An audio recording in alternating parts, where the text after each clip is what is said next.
obrigado por ter assistido esse corte do Starling Cast. Você pode assistir o episódio completo aqui na descrição do vídeo. E aproveita, se você é guitarrista, fazer parte da maior escola virtual do Brasil, exclusiva para guitarristas, tocando ali no QR Code ou então na descrição do vídeo. Eu aguardo lá.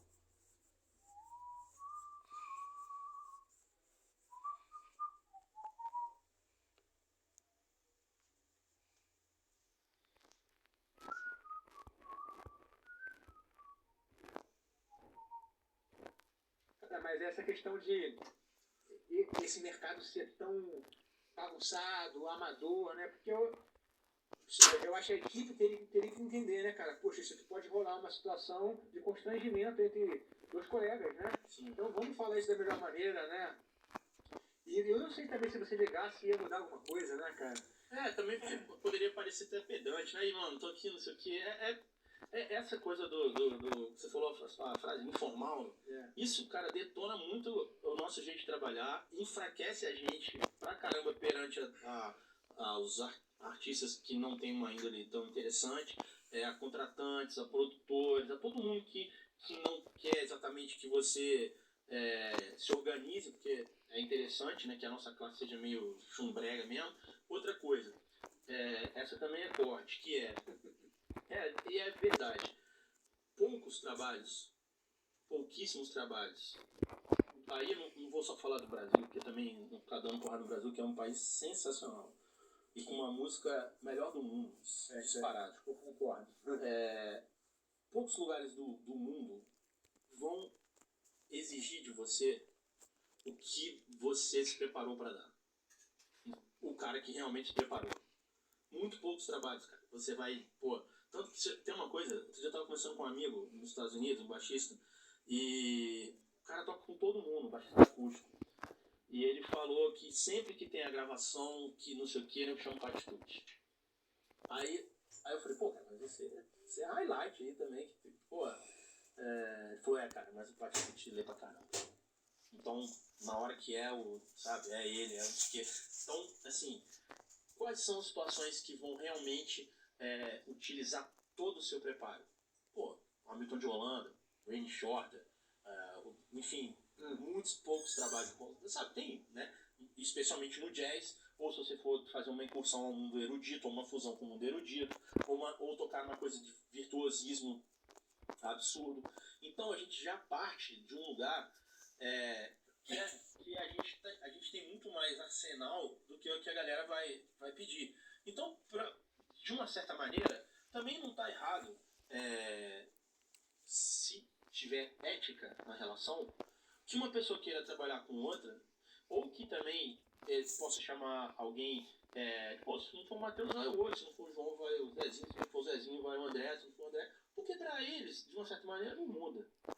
E se você, ainda hoje, dentro do que é o nosso mundo social, não tiver também os predicados e os predicativos para estar inserido nesse contexto, mais pontos que você perde, né? Porque antigamente tinham coisas que só determinados caras poderiam fazer.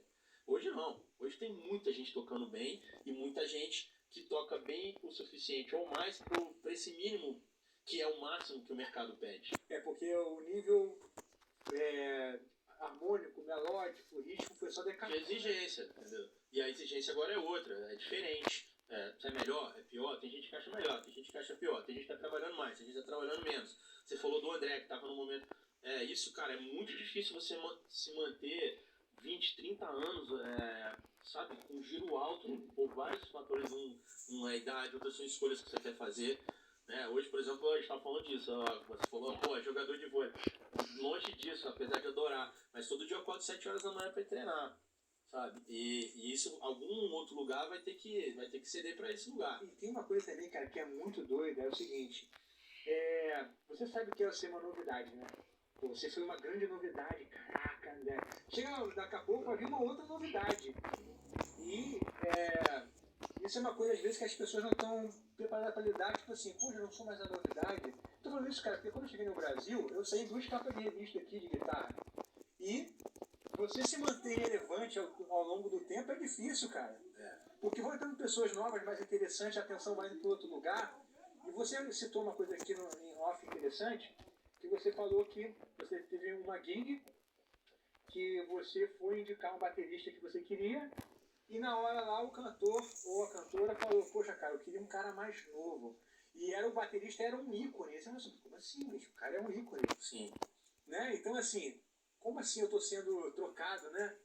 Isso acontece muito no desgaste, às vezes, que você nem percebe, que você é tão chamado, que agora o cara fala, pô, esse cara, assim, ele é muito bom, maravilhoso, mas porra, quase que rola uma superexposição, né? Tu acha que tem isso também? Eu acho que, cara, na nossa vida às vezes tem, né? Você, pô, às vezes você frequenta lá um restaurante durante muito tempo e fala, pô, cara, quer dar uma mudada. E isso acontece. A coisa da novidade também é fato. Outra coisa, geracional, que às vezes você também tá a gente tem que ter se você quiser ser um sideman que dure durante esse tempo todo, porque tem dois tipos de músico.